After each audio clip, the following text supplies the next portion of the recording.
Greetings and salutations, and we are back with some more One Talent Challenge on the Barbarian. Again, camera still down, still on the fritz. And the plus side is you don't get to see my expression of lack of enthusiasm when the Barbarian fails to perform at Duriel.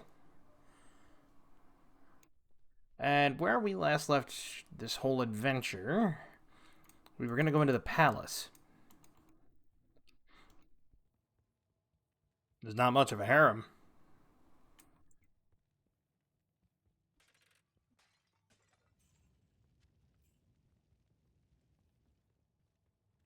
Usually harems are just like, full of courtesans and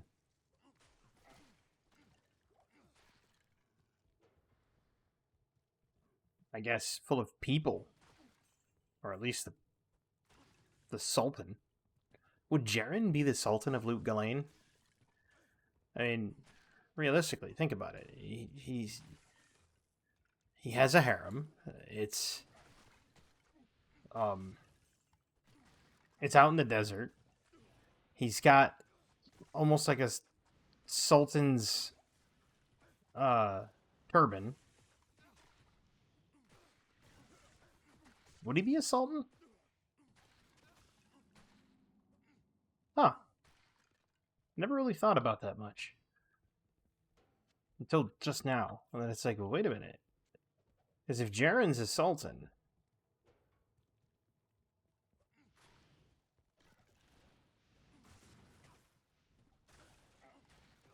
like, what do you get at bailing him out of this mess?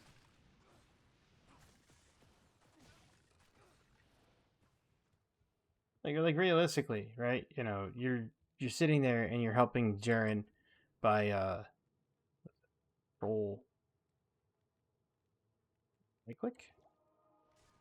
Nope, shift right click, shift right click. So I just wasted a potion on myself. Like what do you get out of helping Jaren with his little primeval's problem? You show up, you kill Duriel, and he's just like, I have secured you passage to, the lands of... What is the next place called? I can't even remember. Westmarch. Kingsport and Westmarch. Over there in Karast. The lands of Karast. Ah, yes, I've secured you transport to the lands of Karast. For killing one of the primevals. That's it? Like, no jewels? No fanciful reward system? No, like, scepter of unimaginable power? Like, we're in a world of play. We're in a place of swords and sorcery, and then all of a sudden you're just like, well, you can ride this rickety boat over to Kuros. That'd be great, wouldn't it?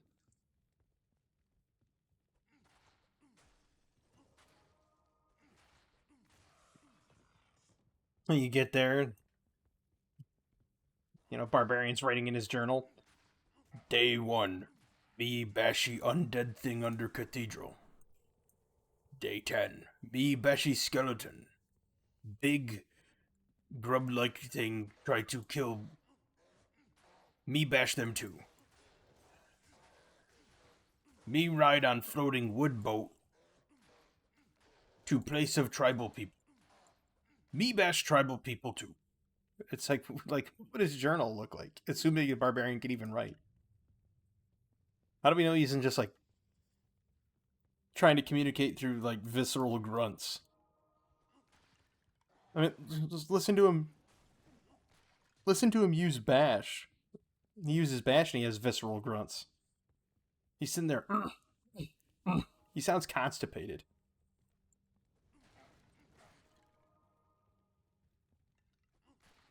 Brother needs some Metamucil over here. He's plugged up.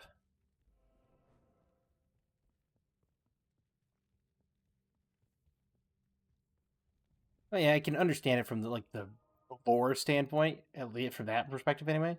This is a barbarian, you have to make like and growl and snarl at things and be loud and obnoxious and try to intimidate your opponents and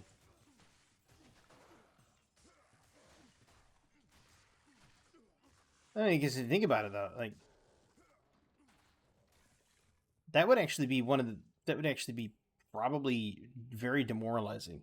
You're on the field of battle, and all of a sudden, your opponent now just starts screaming his head off while charging. Not even have to be charging you; just he starts screaming his head off on the other side of the battlefield. And it's like, what do you do? Well, you got to go in to fight that thing, and he's over there just wide eyed and crazy looking. He's looking at you like a starving man looks at a steak, and you're just like, what's this guy gonna do? You'd imagine that would be pretty demoralizing on the field of battle, wouldn't it?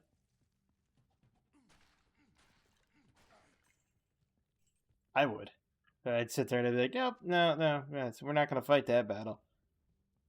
Guy over there looking like a muscle-bound grotesque and screaming his head off, and then you have to go charge into combat against it. No, that is a one-way trip to Nope Town on the Nope Express.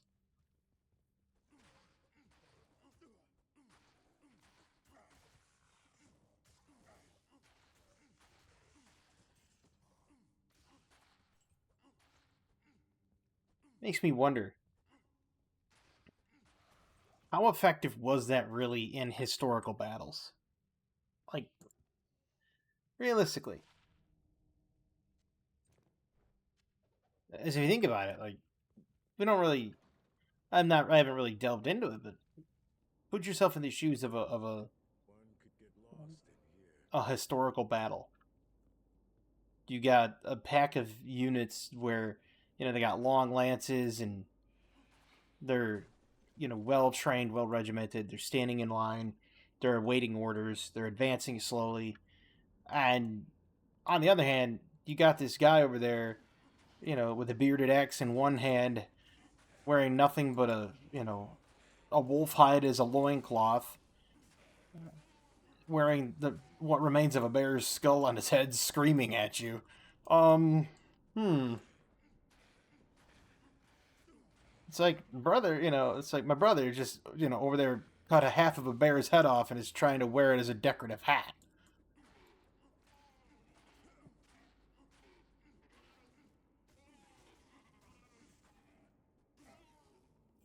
And I mean that would be definitely horrifying if you think about it from the perspective of having to fight against it.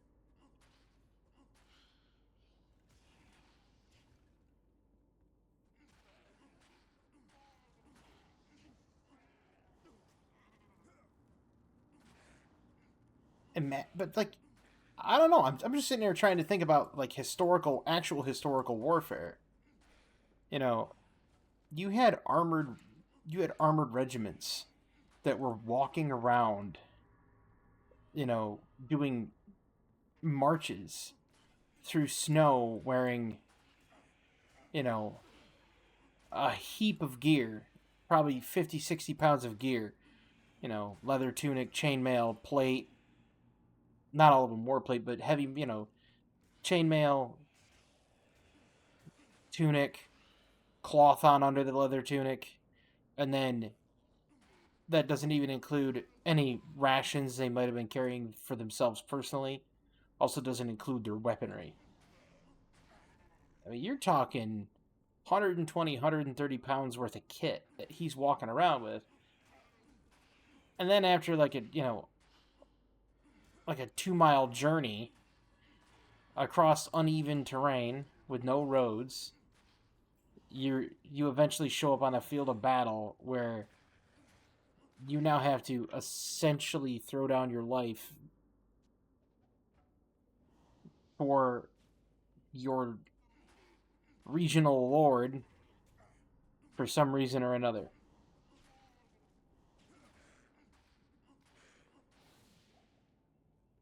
I don't know about anybody else, but it seems kind of like a sham. I mean, Lord of the Manor's sitting back there on a horse telling you what to do. Just kind of looking at you like, you need to be over here fighting this fight against this country and its people, because apparently they somehow besmirched the name of the crown princess or something. Their young regent lord snubbed the princess. So now you gotta send out,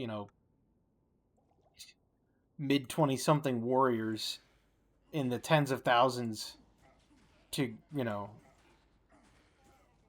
have a cause to go to war and then just immediately start attacking them.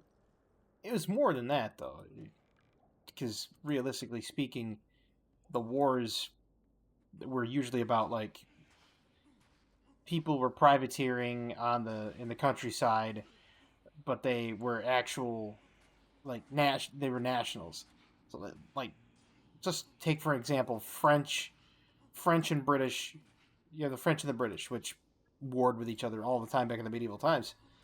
The Britons would come over the English Channel in a boat or whatever, and they'd go without any flags or identifiers, and they'd go ravage the French countryside and steal food and pillage towns. They would do so without a flag, so they wouldn't know who did it. The French would just assume, well, the Britons did it, because why wouldn't they? And it could have been the Germans for all they knew, but, no, it was the British, because, well, just because. It's one of those things. It's like, oh, well, they're ugly and they smell funny, so let's go get them. I don't think it was that specific, but, factions went to war over the dumbest things.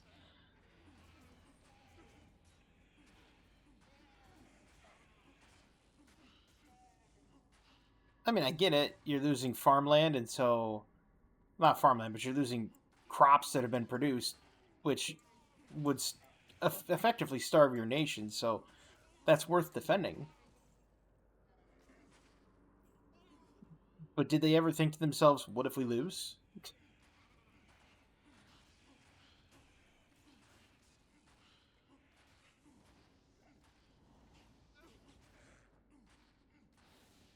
Now, see, that begs a whole new question. What was the intelligence apparatus like? What was the intelligence gathering apparatus like back then? Right?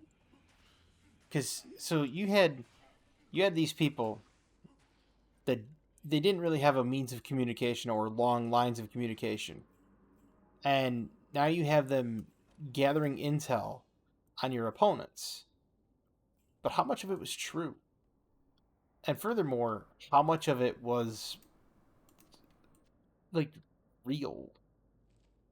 I mean, like, yeah, you could. It's one thing that you could say, like, oh, this person was lying about the intelligence that we gathered. They have, 10,000 troops instead of 5,000. Okay, yeah, you miscounted by half the troop, by half the troop number. I mean, it's a little bit bigger than a whoopsie, but so you miscounted by half the troop number. Okay. What about everything else? Like that's the part that I don't get. You're talking. It's not like they had detailed intelligence communities. It's not like they had detailed intelligence apparati or apparatuses, whatever the plural is. And it's not like you could say, well, we're going to send this note via, I guess, carrier pigeon and find out exactly who, what, where, when, why, where, and how. They went on a lot of, you would have to assume they went on a lot of assumptions. Or maybe they did have a very intricate intelligence apparatus. I mean, there were others that did.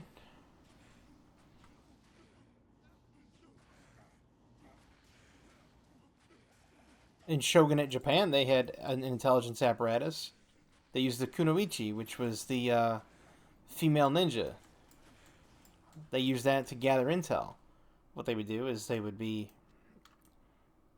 hostesses, and they would get them drunk on sake. They get them drunk on sake, and then they'd be like, "Oh, well, they're drunk on sake. We're gonna get them to talk." And they may have used some of their feminine wiles, but we don't know. Don't know for 100% sure. They were always depicted serving tea and serving alcohol and serving other things. Now, there was also probably the fact that the female ninjas. Female ninjas probably poisoned a lot of the region lords and other people that they were being a hostess for, and being a not just a hostess, but um, I failed at going through that teleport pad. Not just being a hostess, but just being an entertainer, right? Most of the time, they were just gathering intel. They would write it down on a slip of paper, and then hand it out the window to a passing by ninja who works for the same ninja clan or whatever, and then that information gets to the you know Japanese generals. So they had an intelligence apparatus. But like, did the Britons?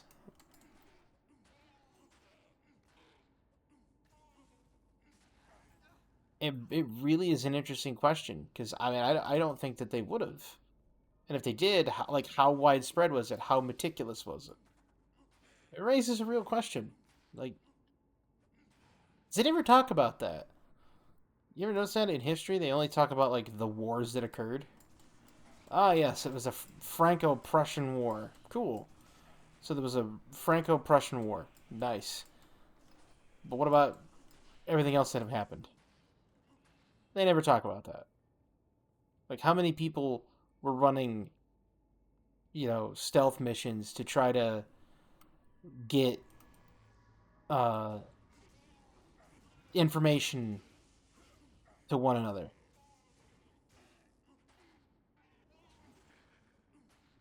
I mean, they talk about it more often in like World War II. They talk about like the French underground.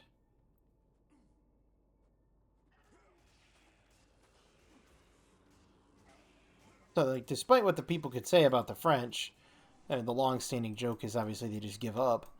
But despite what people say about the French underground was very beneficial in, you know, beating the Germans in World War II. Solely because the French underground. I think that's why they gave up first. I think that's why they didn't put up as much of a fight. Is because they knew that they probably knew after the first conflict or two that they were lacking the military technology for their armored divisions to compete with the Germans, and so what they did is they probably just said, okay, well, we're going to give up some land here, some land there, and then turn around, and when other people come in with better technology, we can then hand them the intel that we have farmed up, and we can say, hey, look, all you have to do is just make sure that you liberate us from the German menace, so to speak.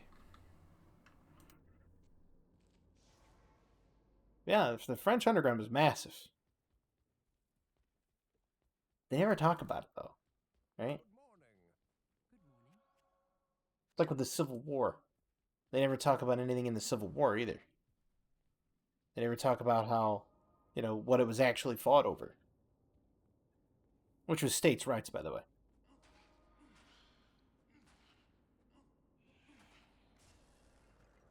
Slavery was a part of it, but it was about states' rights. And the way it devolved was this. I'm going to push this back out.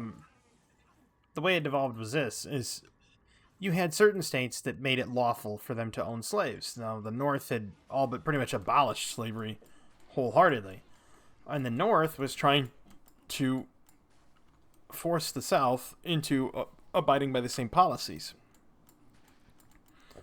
saying, well, the nation's head, the head of the nation basically says we can no longer have this, so we have to abolish it, which 99.9% of the people would wholeheartedly agree. However, at the time, a lot of the industry that was produced in the South was plantations and crops, and they needed the manual labor.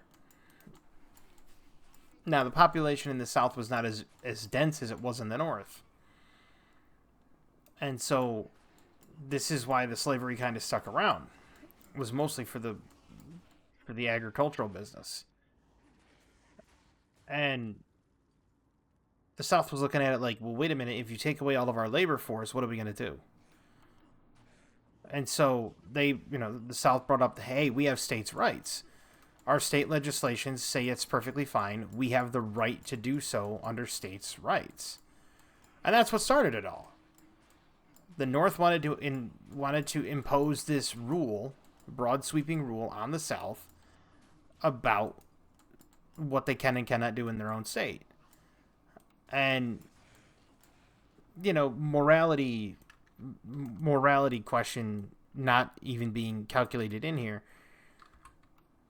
They just decided we're going to enforce it. Now, that's not what this country was founded on. The country was founded on being a direct repudiation to the crown in England.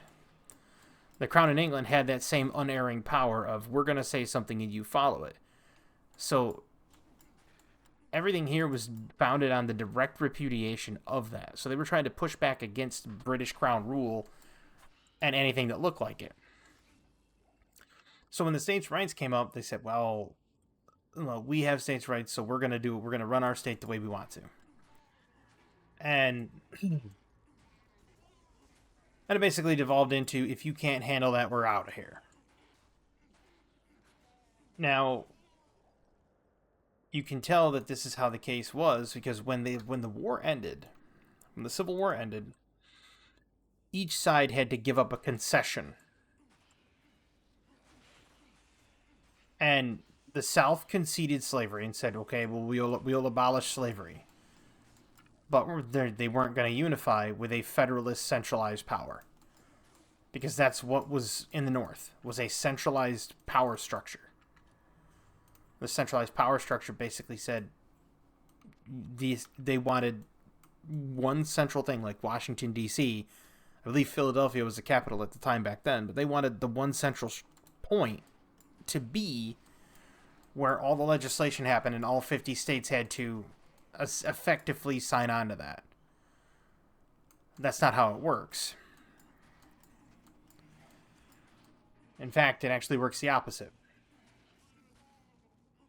The U.S. Constitution grants the states the ability to govern their state as they see fit, which in most cases, these states have constitutions which say all non-enumerated powers are divested further. Many states have it. Many state constitutions say that you can have the power then given further down the line to the local communities. It's called powers of home rule. And it's so that the best way to write it is, let's say you live in a city or a town and it's a heavy agricultural town, and you need them to not regulate a certain type of fertilizer. Let's say it's an all-natural fertilizer and it works great. Works wonders on your crops. But because it's got an oil base, it's been outlawed by your state. Okay? Your state says, well, we can't get it because it's outlawed because it's got an oil base. That fertilizer got an oil base. Even though that oil is a perfectly organic oil that biodegrades into the ground, doesn't matter. Your powers of home rule basically give you the right as a village or a town or whatever to tell your state, no, we're not doing that way. We want that here. We're going to legalize that here. And the state, with its own constitution, has no say in the matter. If your constitution on your state gives you the power of home rule, your state can't tell you what to do inside your city. Your city can, because it goes to your local governing body. It's to ensure that you don't have the state's majority, usually in a city. You don't have the state's minority out here in the countryside, in the quote-unquote flyover country. I just did the quotes in the air, even though I don't have a camera. The flyover country, they're not supposed to be beholden to the people that live in the inner cities. It was to make sure that each place was run by its constituents. That's the way it's drafted up. Now, they wanted to do away with that in the Civil War. They wanted to have a central authoritarian power that told everybody what to do. Now, imagine how dangerous that would be.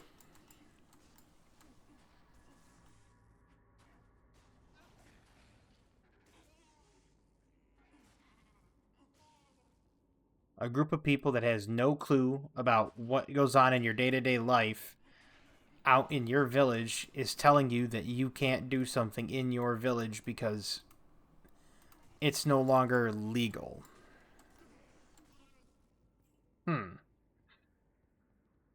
Sounds to me like that would be a bit of an issue.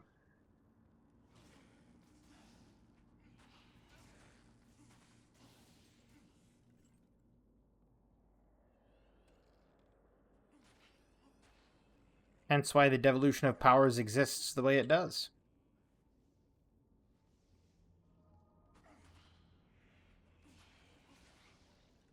And that's one of the things that... Ow, that hurt. That really, really hurt.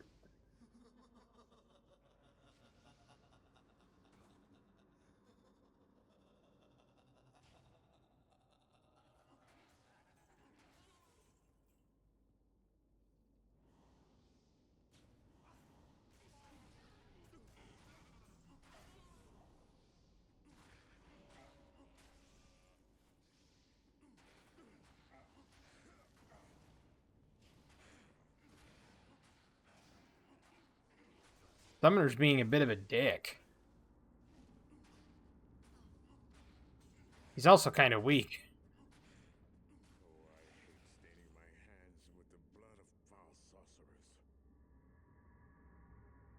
That's an awfully large sentence for you, Mr. Barbarian. We all know you wanted to be like Ugly-Fire. Which, by the way, that's the voice of Grandpa Tennyson from Ben 10.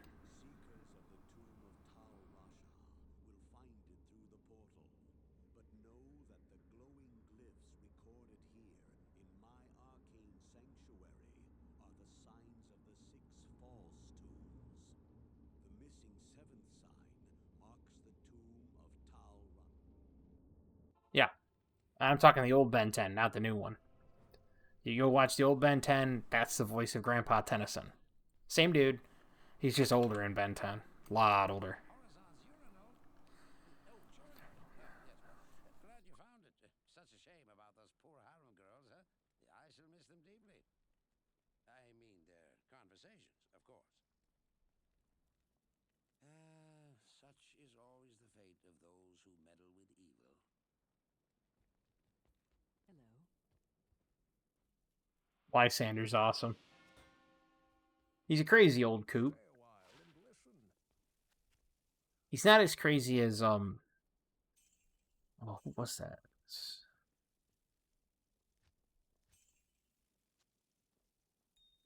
It's one that's even crazier, and I can't even remember his name now. He's in Diablo 2, yeah, but he's crazy. Like, he's completely off his nut.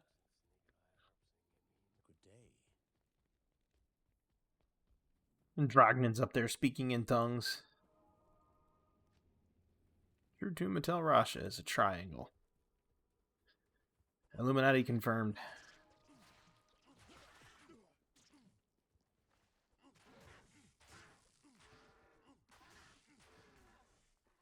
Like, back to the whole conversation about civics. I don't know why I went off on that topic. I was originally talking about how barbarians not exactly intelligent. And then all of a sudden, hey, look, I'm talking about old, medieval war, and then all of a sudden, modern war. Well, at least more modern war, and then that led into politics. I don't know how I do it. But if you think about it, though, like, imagine somebody, some city slicker, 1,000 miles away, telling you how to live your life, assuming your life is somewhat like some sort of a metropolis.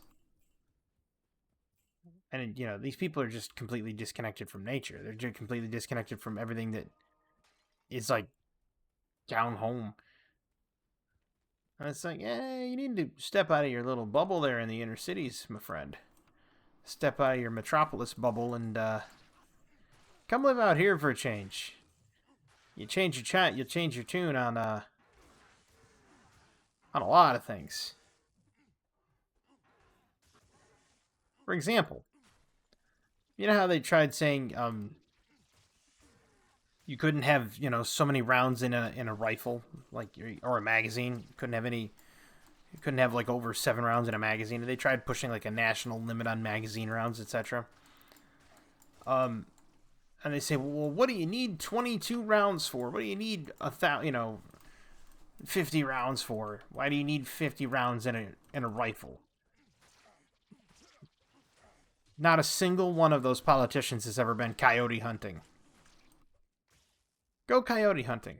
Just take it. You can go ahead and take your little revolver, your little, snub nose 38, and go out coyote hunting. You're gonna wish you had something that had more than 6 rounds. Because the way coyotes function is they are a pack animal. They travel in packs.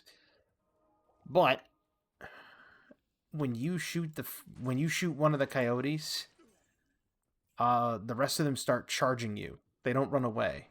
Not even if you shoot the alpha. You shoot the alpha, and the rest of them are coming right at you. They're that much of a pack animal. They care that much of their pack that they will charge you. So their packs can consist of anywhere between like 12 and 20 coyotes. And then you got these politicians that are like, oh, well, you need to limit your firearms to only 12 rounds. Okay, so let me just try to reload while I've got, the other 8 coyotes bearing down on me. Sure, we'll do that. Now, of course, you have those people out there that are like, why are you coyote hunting? Why not? Prevents them from eating sheep, prevents them from eating chickens, prevents them from eating other farm animals that are, kind of necessary for food production or clothing production. And to go even one step further, the hides of coyotes and the skins of coyotes and the fur are a somewhat lucrative they're a somewhat lucrative business, especially out in more rural areas. And it's not like coyotes are on the endangered species list and there's packs of them that travel all over the place. Having said that, it's like, just have one of those politicians come out here and take them coyote hunting, and you hand them what they deemed their allotment for the number of rounds. You go on ahead and you hand them like a 9mm or a 10mm with only 8 in the magazine, and say, now that's your coyote hunting weapon. This one's mine. But you pull up something that has like 26 rounds in it. And then you say, now we're going to see what how many coyotes we can bag.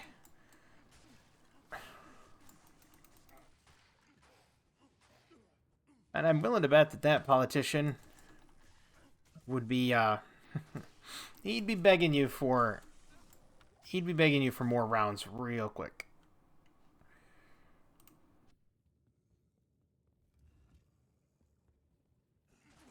Because it's definitely,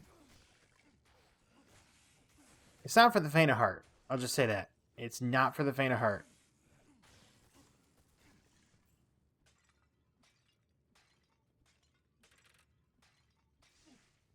But 9 times out of 10, you're in the back of a pickup truck when you start hearing the howling. But yeah, I mean, like, that's what I'm saying about legislation. Imagine if we had one piece of legislation that gets passed down and everybody had to abide by it. Regardless if you had a business that required that legislation to stay away, regardless if you had, a life that needed that business to, that needed that piece of legislation to stay away, doesn't matter. None of that matters to them because they could just legislate, right? That's why they did the devolution of powers.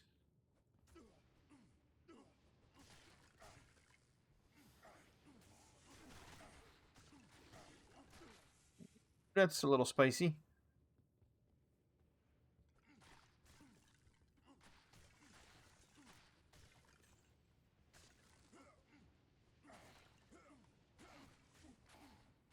Wow.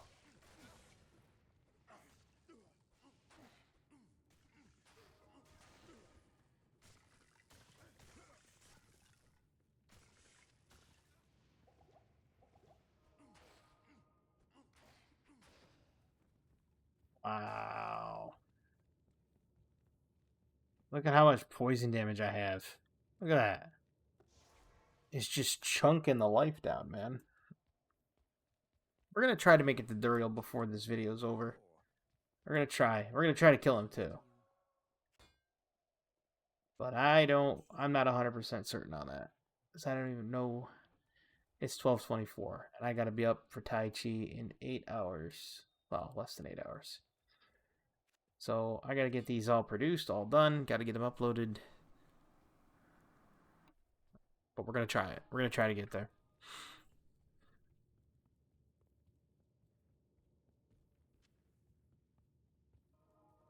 If I can't get there in this one, I'll get there in the next one.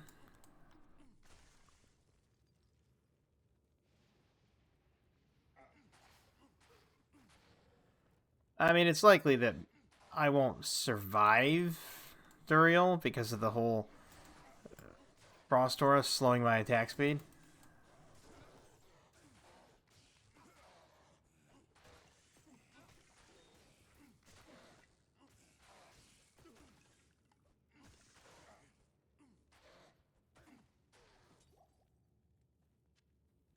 But, we're definitely gonna try. I mean, what's the worst that happens? My barbarian dies a horrible death. And then I have to start over. On something else.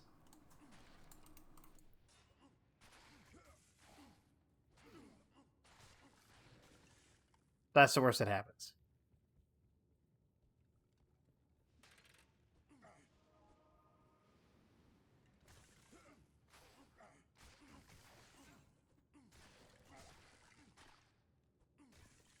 I'm pretty astonished that I've made it this far with just Bash.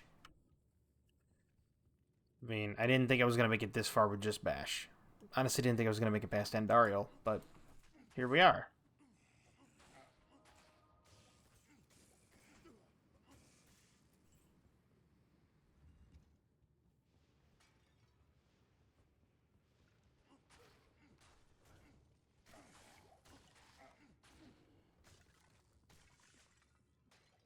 Then there's the other point about damage. Am I gonna do enough damage to kill him? I hadn't thought about that.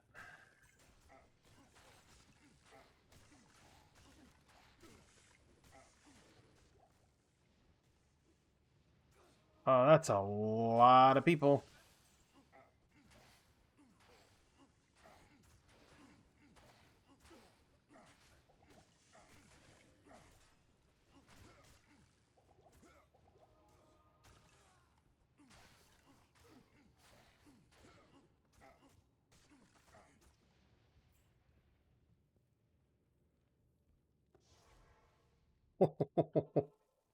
Wow. Good evening. How may I help you? That room got nasty quick. My barbarian almost bought the farm. Almost. Come to my shop.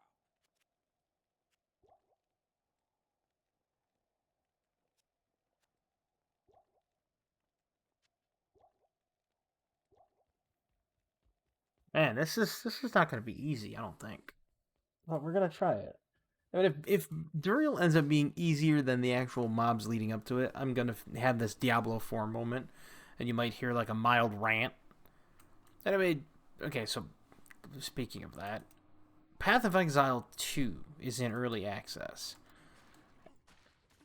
Now, I'm not one to pay for free games, because Path of Exile 2 will eventually be free.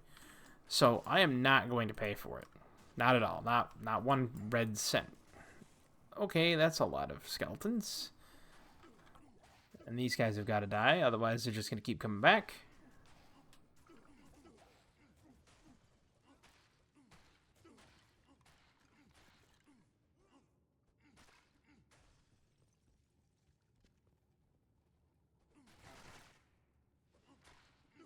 Boy, there's a lot of those.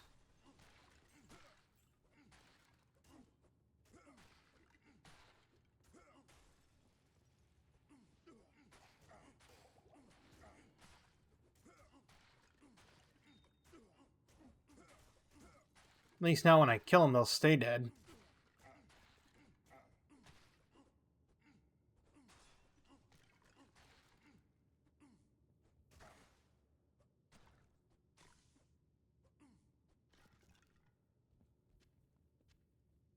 So that was another dead mercenary.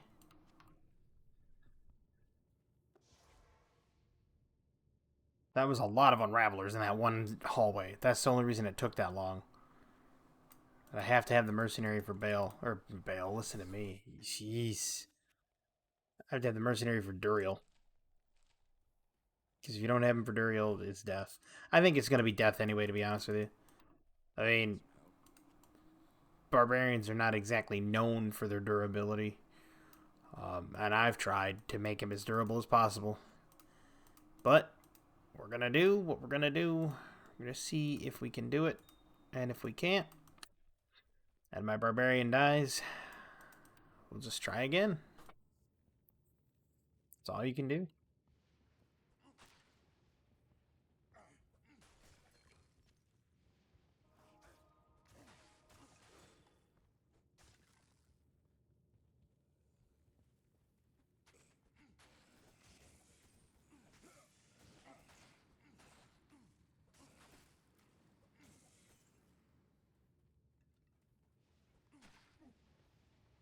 Yep, gonna lure those away. It's a lot harder being it's a lot harder being a barbarian than it is, say, like a druid or a necromancer or, you know, ranged attacker like an Amazon, because, you know, you could put some space between it doing the one talent challenge. This one is just, you got to be up there in the nitty gritty and just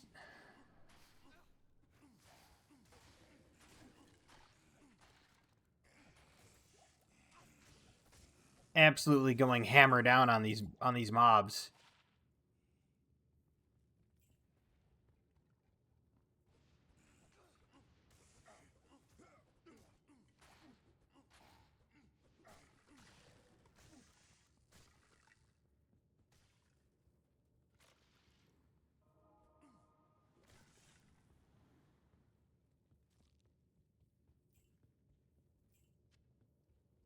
This is not easy.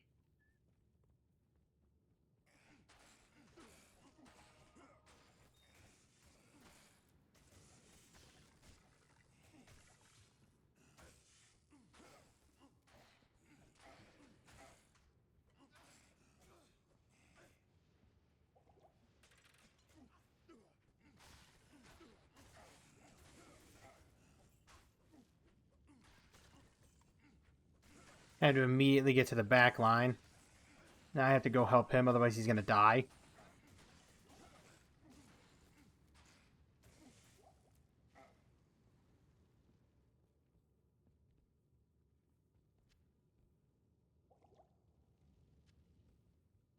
Man, this is definitely tough. I'll say that right now. A lot tougher than the druid. Like, infinitely tougher than the druid.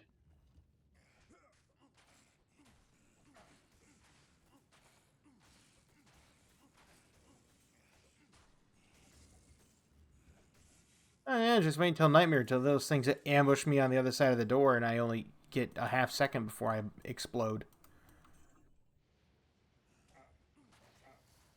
Yep. That's not good.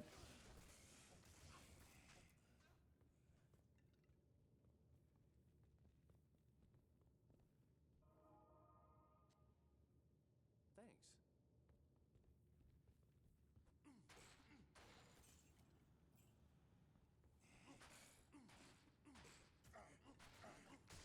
Well, we're going to try to make it in the door.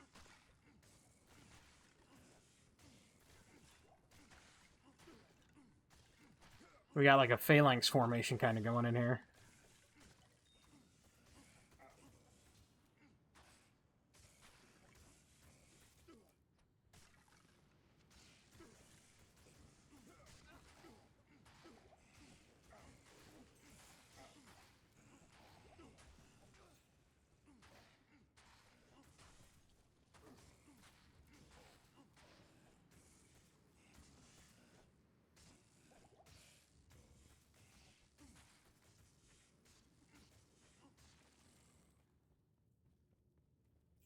And all it did was lure me into a place that was almost death.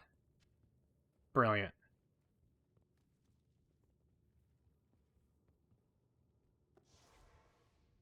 Man, this is...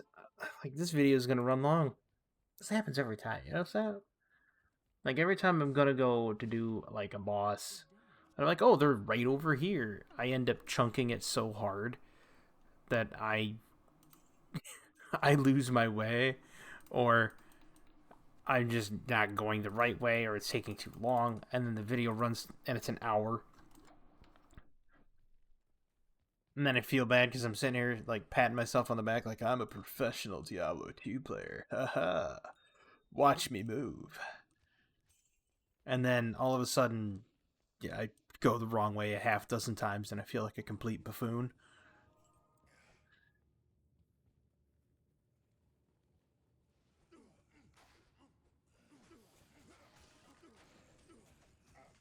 Ow.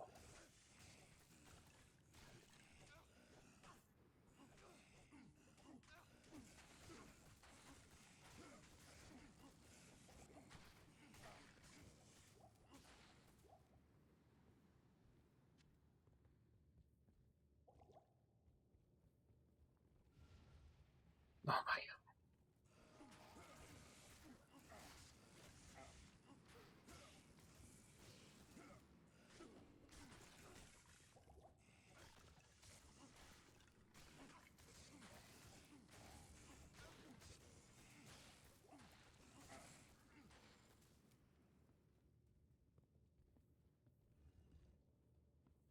Yeah. More of the same. More hallway after hallway of dead guys. Right. Fall back to the previous room.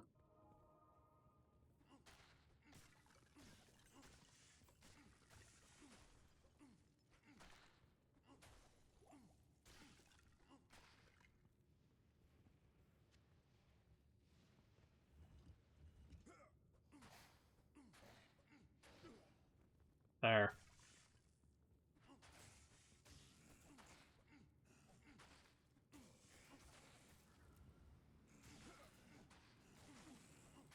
Alright, so there's no more corpse generators.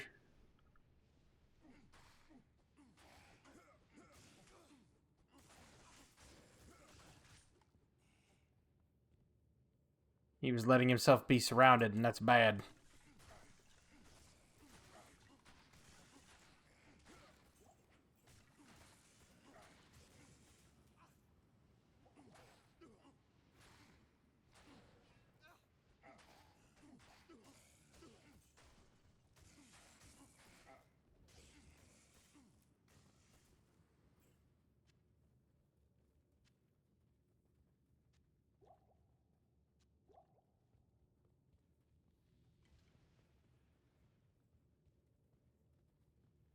I'm sitting here just like, just breathe, it's almost over.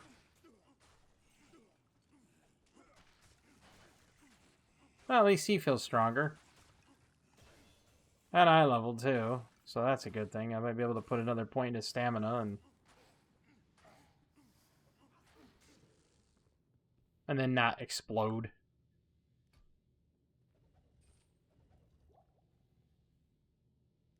Well, I can't put any more points into Bash. It's maxed out. And, we're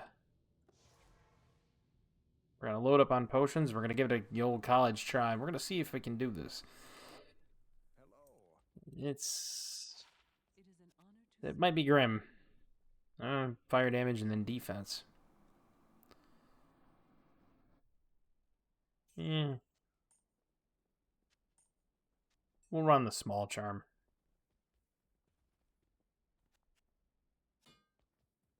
If we manage to do this first try, and I know people are like, why do you say we? They're not there. Well, we're taking the journey together. If we manage to do this first try, I will be shocked. I mean, like, really shocked. But I will be over the moon joyous.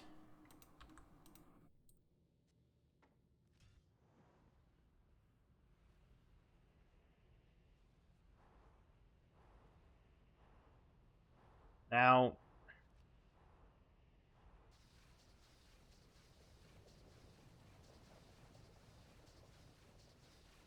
let's do this.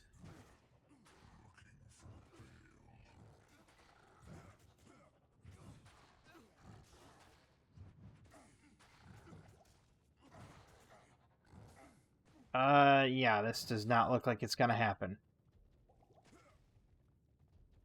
Nope, this is not gonna happen. This is a definite death.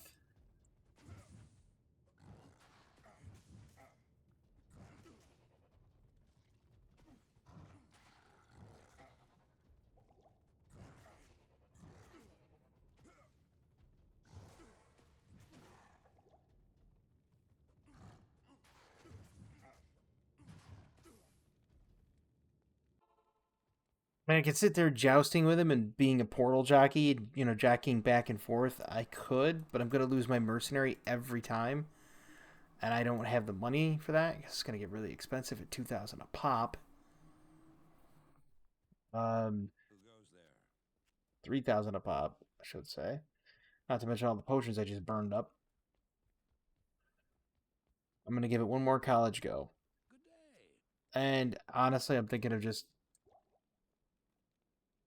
if I can't do it, then it's like I might just contemplate letting the barbarian die down there.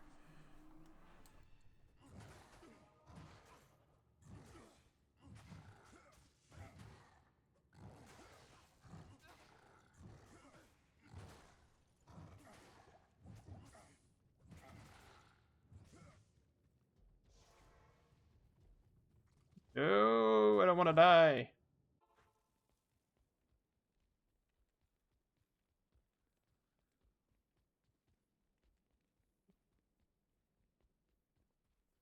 Good day. If I had Death Sash, I think it would be much easier. I don't think I would have any issues. But, you know, without it, it's tough sledding. Oh, wait, I need potions.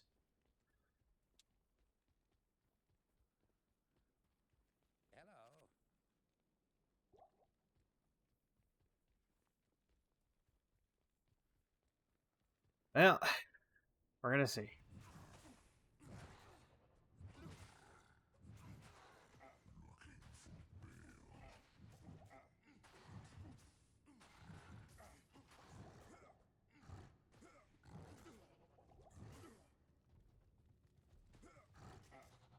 Ow. Ow.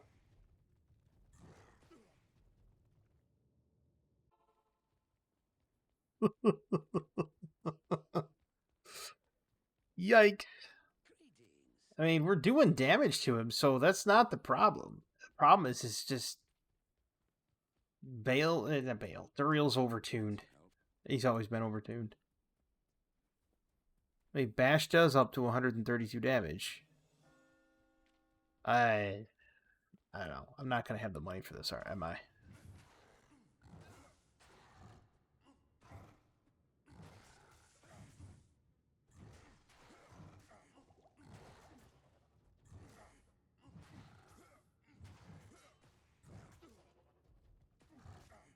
Ow.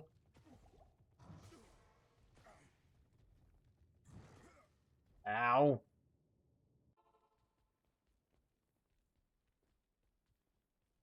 I really hate doing this.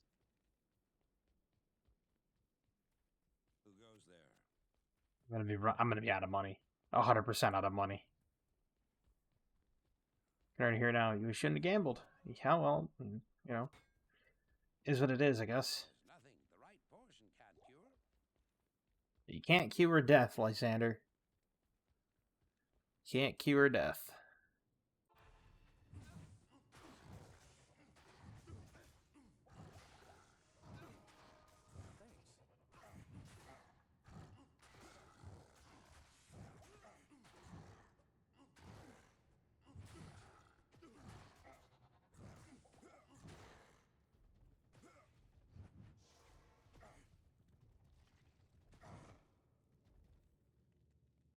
I think this is the last run of it, and I can do it.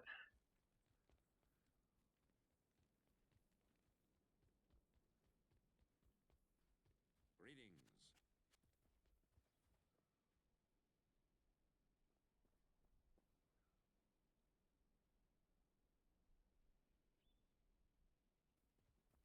All right, so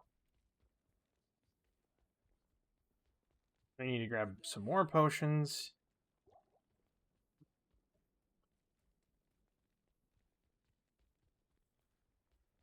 And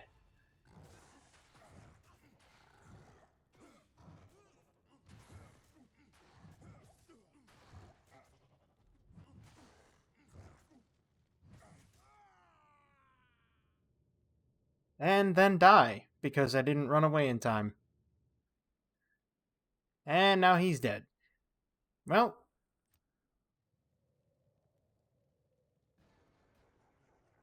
the next one I'm gonna try is a paladin.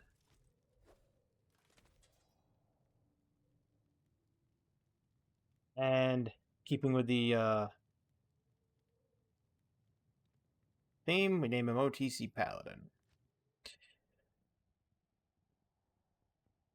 Well, that's going to do it for this video. I hope you had fun watching. We almost had Duriel, and I should have ran away a little bit quicker and then come back, but we didn't. And that kind of sucks. But at any rate, I hope you enjoyed it. I know I did. Thank you very much for watching. I hope you have a fantastic evening, a wonderful tomorrow, and as always, have a good one.